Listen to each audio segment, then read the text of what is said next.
filmmaker is also part autobiographical, seen and unseen. They may be disguised in some ways, and they may be more overt in one sense. And I was not a historian of contemporary India. I'm a historian of ancient India, but nobody lives in history in silos. You respond to.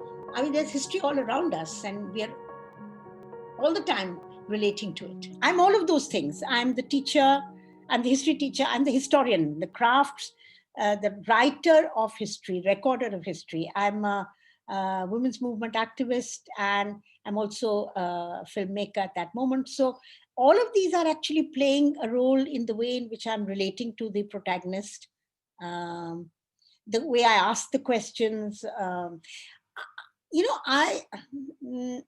The questions that I ask my protagonists are themselves. I don't mean that, I'm not saying this as an element of something.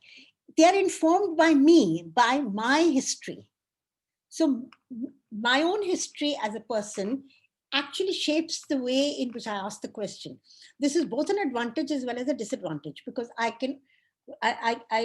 access my protagonist through my relationship to history and to that person, which is the bond that is connected at that point of time, which is born through that relationship that is forged at that moment, and through the particular topic or the issue that I'm trying to explore. So I think that the embodiment. I'm doing all of those things. I'm very conscious. I'm unconscious of myself as a historian, but I'm very conscious of myself as a product of history myself. So when I ask my questions, or when I push the protagonist in a certain direction, or I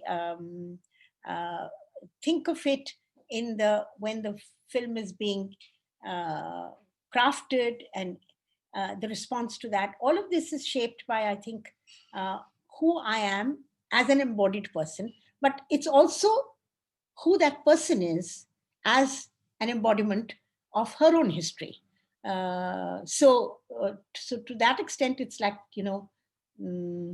it's two characters relating to each other. I think I wouldn't have been able to make these films if I did not have a connect with my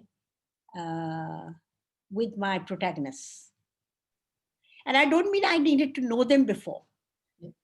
It's that emotional bond you have to make. You have to forge it. Just sitting there and asking your question, you have to forge that relationship to your protagonist, because otherwise you cannot actually get anything, because you're not getting anything fake. You are actually, she's not acting. She's not acting. She's, of course, telling her own story. As I am listening to her story, and I'm asking the questions in a certain kind of way. So I think there are two of us relating to each other, and we then shape the particular way in which she speaks. She herself is responding. So I would see that actually that embodiment is at two levels.